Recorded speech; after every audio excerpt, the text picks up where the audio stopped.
Hello दोस्तों, welcome back to my channel knowledgeable brain. और आज हम डिस्कस करने वाले हैं इको क्रिटिज्म के बारे में इन लिटरेचर।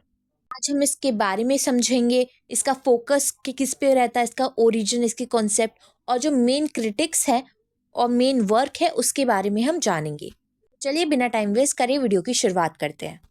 दोस्तों, इको क्रिटिज्म वो लिटरेरी थ्योरी है जो लिटरेचर और एनवायरनमेंट के बीच के रिलेशनशिप को एक्सप्लोर करती है।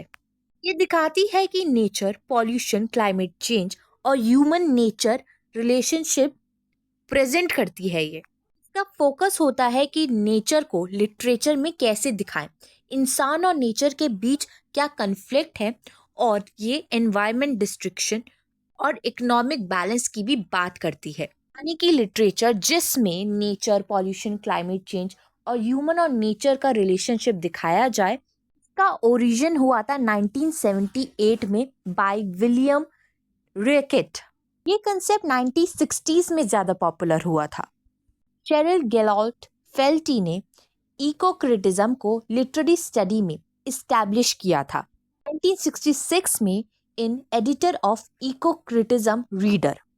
फाउंडेशनल इको एंथोलॉजी थी। इसके अलावा क्रिटिक्स जैसे लॉरेंस बॉल जो फोकस करते हैं एनवायरनमेंट के इमेजिनेशन को, गर कैरड जिन्होंने इको एकेडमिक टेक्स्ट दिया था। तो ये कुछ मेन क्रिटिक्स थे, मेन थियोलॉजिस्ट थे।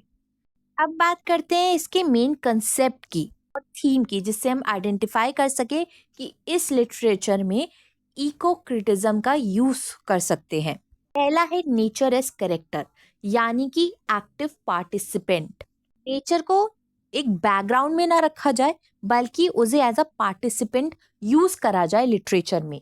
एग्जाम्पल, वर्ड्सवर्थ ने नेचर को अपने वर्क में as a guide, as a teacher, as a healer दिखाया है। नेक्स्ट कंसेप्ट है एंथ्रोपोसेंट्रिज्म और इकोसेंट्रिज्म। एंथ्रोपोसेंट्रिज्म मतलब जहां पर इंसान, मैन जो है वो सेंटर है नेचर में, और इकोसेंट्रिज्म में नेचर ही सेंट्रल है और हमें नेचर की रिस्पेक्ट करनी चाहिए। नेक्स्ट कंसेप्ट है पेस्ट्रल, यानी कि लिटरेचर जो ग्लोरीफाई करती है रूरल और नेचुरल लाइफ को। नेक्स्ट कंसेप्ट है एनवायरमेंट जस्टिस। पुअर कम्युनिटीज या इंडिजीनियस लोग एनवायरमेंट के डिस्ट्रक्शन से सबसे ज़्यादा इफेक्ट होते हैं। इको क्रिटिज्म ये एंगल भी दिखाता है। इसके अलावा डीप इकोलॉजी, यानी कि nature has intrinsic value. Nature का काम ह्यूमन पर्पस को सर्व करना नहीं है। हमें नेचर को इसलिए सपोर्ट करना चाहिए क्योंकि वो इकोसिस्टम का पार्ट है। अपने फायदे के लिए सपोर्ट नहीं करना चाहिए। हमें वाइल्ड लाइफ, बायोडाइवर्सिटी और फॉरेस्ट को बचाने की पूरी की तरह कोशिश करनी चाहिए। अब बात करते हैं कुछ मेजर वर्क्स की जिसमें नेचर की बात की गई है, जैसे कि विलियम वर्ड्सवर्थ की world is too much with us. इसमें लॉस ऑफ नेचर दिखाया है ड्यू टू मटेरियलिज्म, यानी कि कुछ टेक्नोलॉजी के लिए, अपने लालच के लिए इंसान ने नेचर को तबाह कर दिया है। नेक्स्ट वर्क है साइलेंट स्प्रिंग, जो कि लिखा है रेचल क्रिजन ने। इसमें वो एनवायरमेंट डिस्ट्रक्शन को दिखाती है थ्रू पेस्टिसाइड्स। मॉबी डिक ने कन्फ्लिक्ट दिखाया है मैन और नेचर के बीच में, और नेचर यानी कि वेल के बारे में।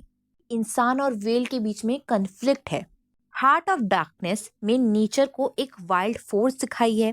वहीं पर इंडियन वर्क जैसे गोपीनाथ मोनेटी का वर्क जो है उसमें ट्राइबल लाइफ की हार्मनी को दिखाया है विद नेचर। या फिर A.K. रामायण ने या फिर अमिताभ घोष ने हंग्री टाइड ने में ह्यूमन और नेचर के रिलेशनशिप को एक्सप्लोर किया है। तो ये कुछ वर्क हैं इसमें आप इको क्रिटिज्म को एनालाइज कर सकते हैं। आई होप आपको कंसेप्ट समझ में आ गया हो, और वीडियोस देखने के लिए हमारे चैनल को लाइक करें, शेयर करें और सब्सक्राइब करना ना भूलें। अगली बार फिर मिलेंगे एक और नई वीडियो के साथ। Thank you for watching this video.